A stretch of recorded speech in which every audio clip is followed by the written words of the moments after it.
you need new applications for your foundry. As you see it now, the automotive industry, which is and has been the biggest customer for most foundries around the globe, is now struggling with the volumes. And the ramp-up curves you once had and you could rely on, they don't come even close with that. And you have empty capacity. And the cost of operating a foundry is very steady. But you need the revenue to bring in, and you need it quickly. So you need to develop new applications, best outside automotive that you get out of these. How much discount can you give? More like, what benefits can you bring us? And that's a different customer. That's a different type of approach, different mindset, and also different type of marketing that you have to do. There is no non-automotive portal.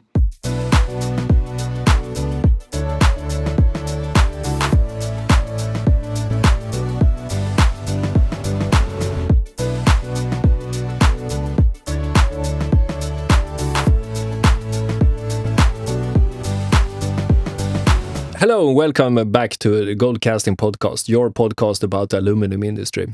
Today, we are having a super interesting episode for you. We're going to talk about who is attending to the Rheocasting Masterclass. The reason why we want to do this is we see great, interesting numbers in this, and who is actually doing what and what kind of people are looking for information and why, especially. So, let's dig into it. But before we start with interesting questions, this masterclass is run by Casting-Campus, which happens to be Fabian Niklas, my happy friend in this podcast. So I think we should let him make the most of the talking. And the first question is obvious.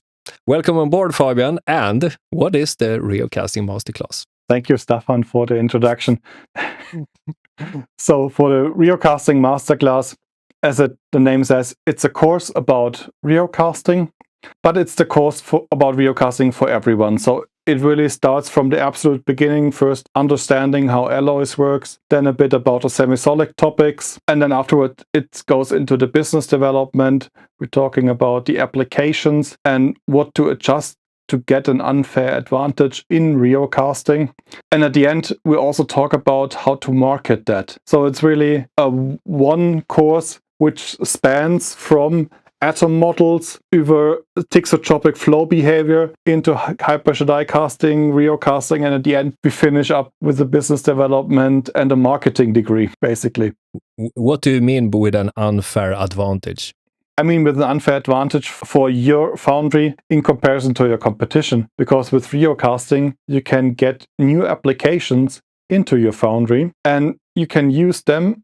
And the unfair advantage is that the others cannot compete. So for example, when you talk about thermal management, our electronics get more and more powerful. So we are now at a level that the thermal conductivity of the aluminium is the limiting factor of the computing power of these chips. And now you use something like ALSC 10 or ALSC 9 and want to do it, then you're limited to something 140, 150 watts per meter Kelvin of heat conductivity. When you take rheocasting, use an ALSC 2, and then you end up at 185, 195 watts per meter Kelvin. That's way more power from the electronics that you can sell, and it's not that someone has to go out and machine it out of a block. It's in one casting shot. You get more flexibility in wall thickness, fin length, and all of these small things that make you a product that no one else can compete with. And that's the unfair advantage. And then you're not talking about pricing. You're just talking about the features again. And that, I think, it's a way more fun discussion than penny pinching with a purchaser. So having knowledge about this, trusting this, be able to act on this market, that means that you pretty much bring a shotgun to a dart competition.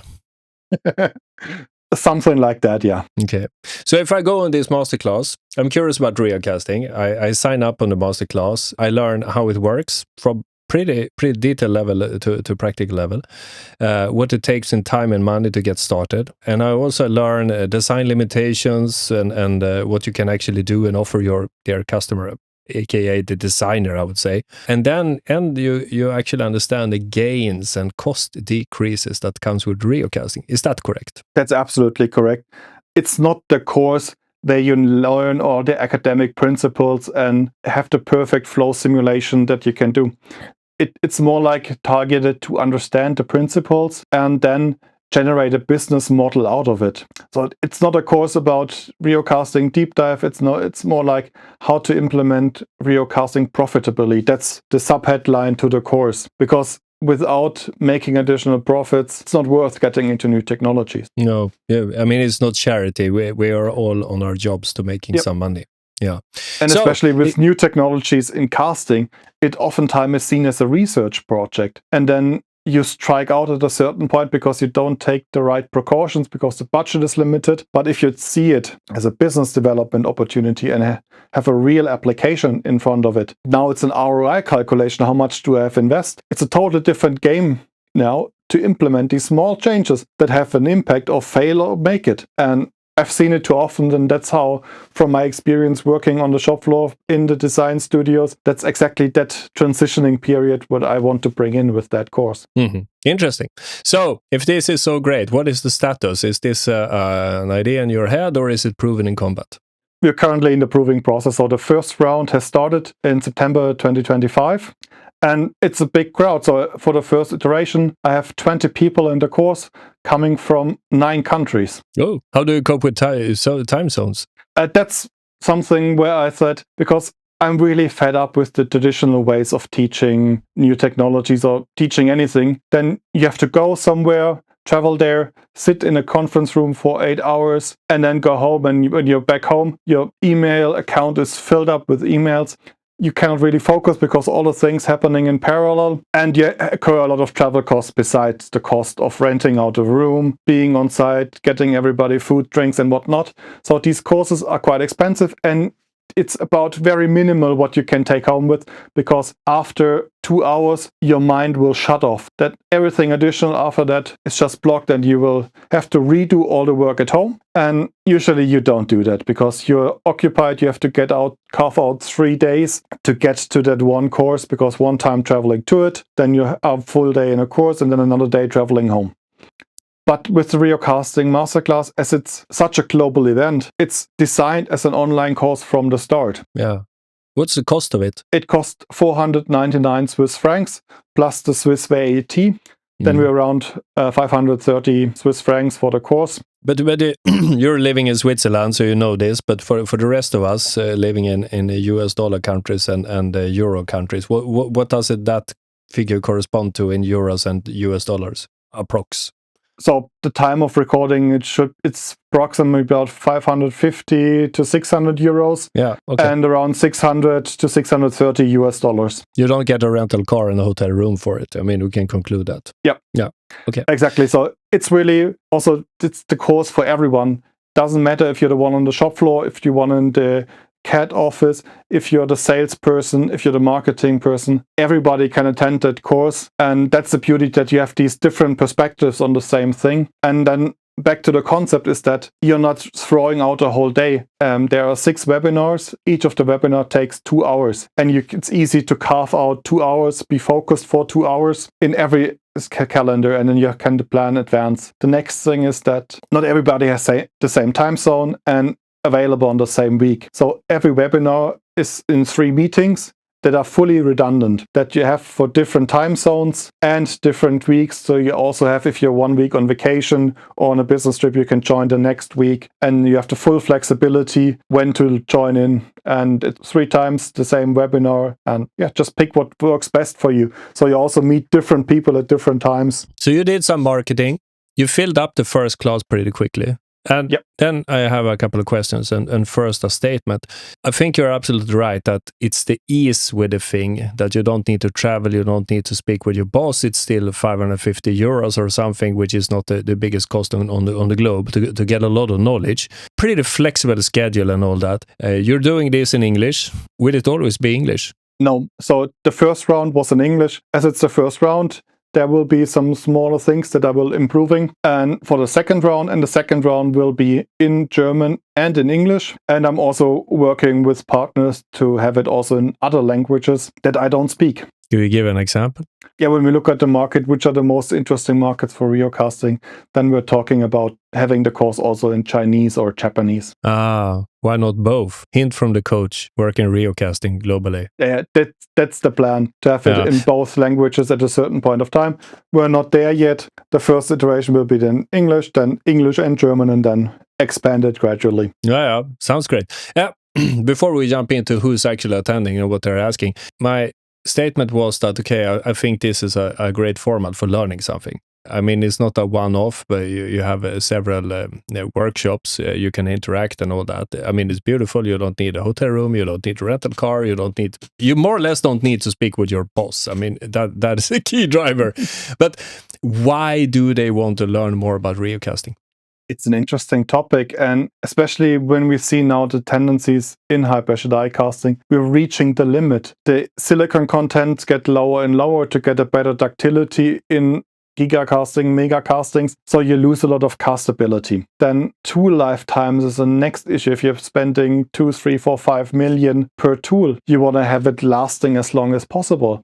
So reducing the temperature is quite a big advantage in that. And the next thing is you need new applications for your foundry. As you see it now, the automotive industry, which is and has been the biggest customer for most foundries around the globe, is now struggling with the volumes. And the ramp-up curves you once had and you could rely on, they don't come even close with that. And you have empty capacity. And the cost of operating a foundry is very steady. But you need the revenue to bring in, and you need it quickly. So you need to develop new applications, best outside automotive that you get out of these. How much discount can you give? More like, what benefits can you bring us? And that's a different customer. That's a different type of approach, different mindset, and also different type of marketing that you have to do. There is no non-automotive portal.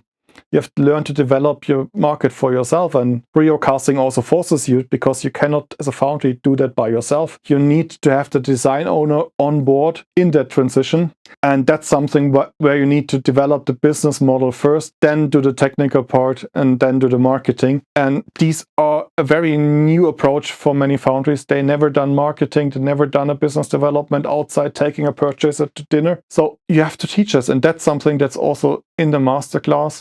That's pretty good. I was thinking about a shorter answer. Why do people go to the Rheocasting Masterclass? I think the truth lies very much in this following. The customers are asking for it. They're asking foundries, hey, have you looked at rheocasting? Because this seems something we're interested in. Then they go like, okay, Arthur, Bill, Bob, Tom, please go to the masterclass and learn something about this crap so we know how to handle and deal with it. And after a while, they come back and say, hey, this is great stuff. Just my 5 cents. But maybe I'm just hoping because I'm selling the machines for rheocasting. You never know. No, but it's really about that it's more and more asking about it, because I can also see where are the people coming from, not from the region, more like how did they join the class. But what kind of people do you have then? Who's attending? Which company do they come from? Yeah, I don't want to name or shout out the companies, but I can give you a more like a overview of the participants, so that we have about 50% of the people coming from Europe, most of them coming from Italy. Okay, it's a big foundry nation. I mean, not that surprising, I guess. Absolutely. And then we have North America on the second spot with 35% of the participants, and most of them are from the US. Also, as a single country, from the US are the most participants. Mm-hmm. And then we have 15% from Asia, which is mostly India. Mm-hmm. It kind of makes sense, I would say, because we're selling a few installations in India. So I'm guessing there's an interest. US, I can understand. Italy, yeah. But what companies do they come from? Is it OEMs or foundries or suppliers, or how does that look? So it looks like that we have about 10% of the participants from customer side. I have to say that it would have been higher, but I totally misjudged how many people pay with a credit card. For the second round, you can pay with a credit card. And yeah, as we all know, with large OEMs, it's quite complex to be listed as a vendor. So they said, let's wait for the next round when we can pay with credit card. I don't have ages to go through that process. It's still interesting that the suppliers make up of half. I mean, even if you had the credit card stuff and you had 1/3 from OEMs, 1/3 from foundries, and then probably 1/3 from suppliers to the foundry industry. Now it's actually 35% are directly working in the foundries, and 55% are in some type or form supplying the foundry industry. Why are they so interested in rheocasting? It's a various amount. So I do have alloy makers in the class that want to learn, okay, what is the business around it? What types of alloys are there? Which applications do we have to design alloys for? We have guys working with simulations or building simulation tools. They, of course, want to know who's in there and how is it on the practical side working. Okay, so they're more technical business development guys. Yeah.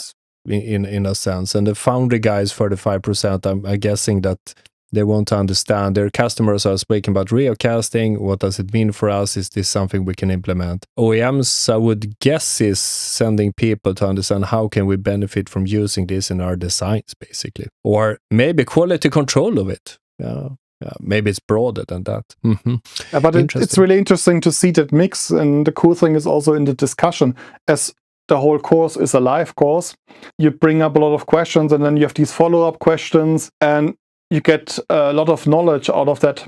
And that's really cool. Different viewpoints on the same things. So you get the discussion, because that's not my experience that you get by automatically. No, you get a discussion. I have to tell, the discussion is more advanced when you're going to the later sessions with the North American guys.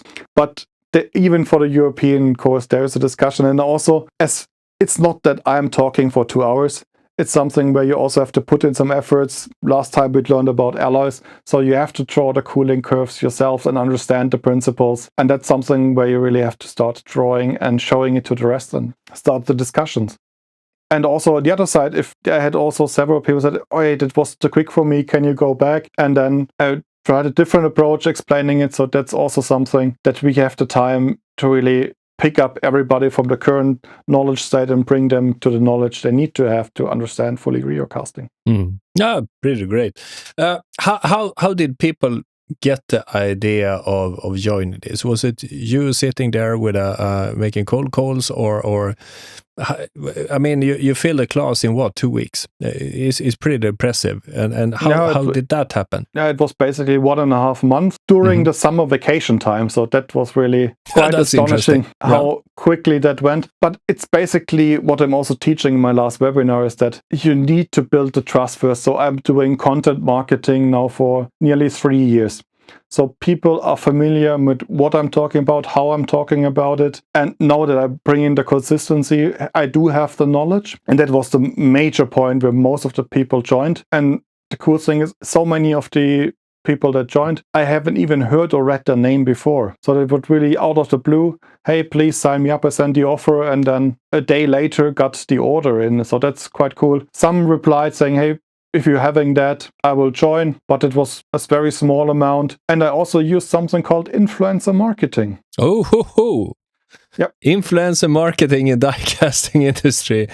I popped the popcorn, I leaned backwards, and I was dying to hear how this works with influencer marketing in die casting. Yeah, there are a few people that posting about topics and reaching a larger audience. And I just asked one of these guys saying, hey, can we make a deal? You come and join the class and you post about the masterclass in your publications. And when someone, you get a discount code. And if someone uses that, you get a kickback. And easy like that. Easy like that. And yeah, got also people from there. And I still see in my web traffic that people coming from that publication towards the website. So maybe there are also some more joining the next time.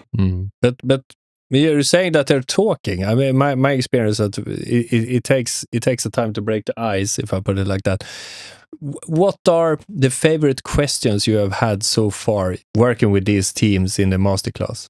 So typical question, as we're currently discussing the alloys, and there were a lot of things like, hey, we're doing it in a certain way. Why do we do that? And then I was explaining how we process alloys, how alloys behave, and with the melting cycles and things like that, that things came up like that. Also that we're now starting to connect certain topics. Okay, we're talking about alloy compositions, sustainability, secondary alloys with different impurities, how do they impact the solidification behavior, and why is it a problem if you have a higher iron content, for example? All right. Yeah, And then also got a lot of questions regarding, hey, rheocasting, microstructure, that, but I had to say, okay, let's discuss that in the webinar when it comes to that. You have to sort it a little bit, even if everything is connected, I guess. Yeah, it doesn't make much sense answering in-depth, very specific questions when most of the participants don't have the basic knowledge to come to join with that, and especially if it's a topic that's covered anyway in a later stage. Mm-hmm. So the future of Rheocasting Masterclass, am I correct if I say like this? The first one is a success. You have a nice little queue for the next one that will be somewhere after the Eurogast, I guess. We can look forward to see versions that will be based on Mandarin and maybe Japanese. You haven't mentioned German, but I think it's fair to say that when they finally wake up in Germany, there will probably be 20, 30, 40 people that would like to go on the masterclass as well. So this is something that probably be repeating 3, 4, 5 times a year, I guess. So how many times I'm repeating it depends on the amount of applications, because I don't want to have a too big of a group, as you still need to be able to ask the questions, but you never want to have it big enough that you get into discussion phase. But if some CEO of a sizable die caster, like, operating 3 continents and blah, blah, blah, blah. If he got 20 people, he got a lot of questions from just guessing a car maker. Could they call you and say, hey, can you do a masterclass just for our company? Absolutely. That's absolutely possible to start the next day with a private masterclass for your company. And I would also recommend, if you get a lot of questions from a certain OEM, invite those people as well. Bring them with you in the course, and then learn together, find the application that works for both sides of you, and you already have done your business development. Yeah. Interesting. So, if one is a cheap guy, then you hang around the corner, you wait for someone showing up with that promo code or the bird, and then you sign in for, see if I remember, 600 US, 550 euros, or 400 Swiss franc. And then you can choose between 3 different times and dates on each and every workshop.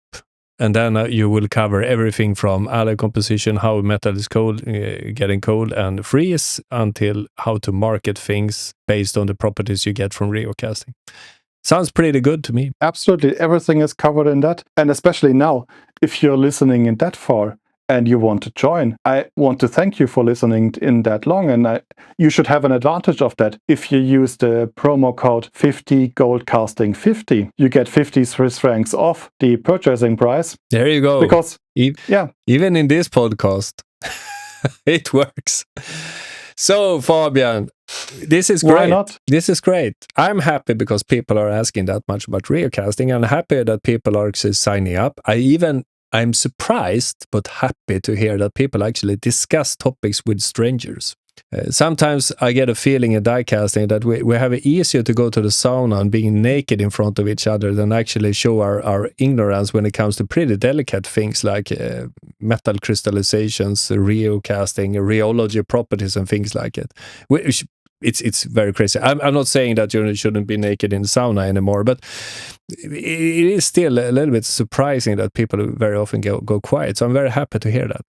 Yeah, I think that's a bit of the key, that it's not, we're just having 25 people in the room that do simulation and gate design all day.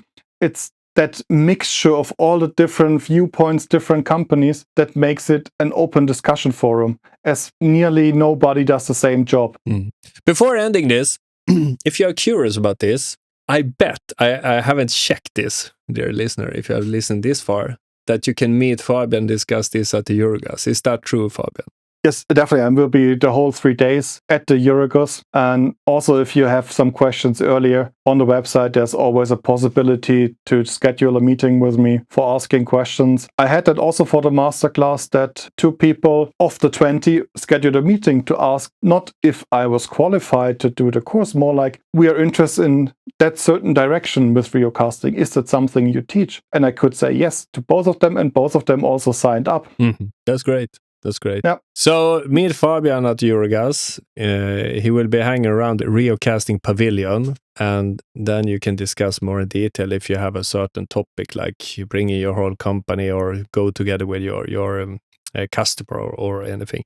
It has nothing to do with Comtech, but we love it because it fills a information gap between what I'm showing people and then what's actually needed to know when you go to SOP after a successful nomination, meaning making business, making money. And I mean, it kind of makes sense because the whole podcast here is about making money. So feel free and see us, both of us, at the Eurogas in January. Looking forward to it. Absolutely. And I think also what you're just bringing up, buying the machine, that's the easy part in Rheocasting. The way more complex part is the non-technical stuff, building the business model, marketing it to the right customers, and then taking the right decisions, right precautions to get to a final product that you get awarded a part to start series production.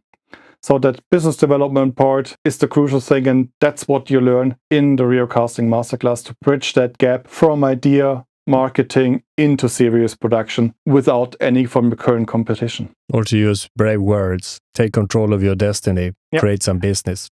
Use that unfair advantage. Thank you very much for being here, Fabian, as a guest this time, and looking forward to discuss this topic many, many, many more times, and also hearing from you guys that has been to the masterclass. What you don't dare to ask Fabian, you can always ask me. So see you around. Don't forget to subscribe, and thank you for today.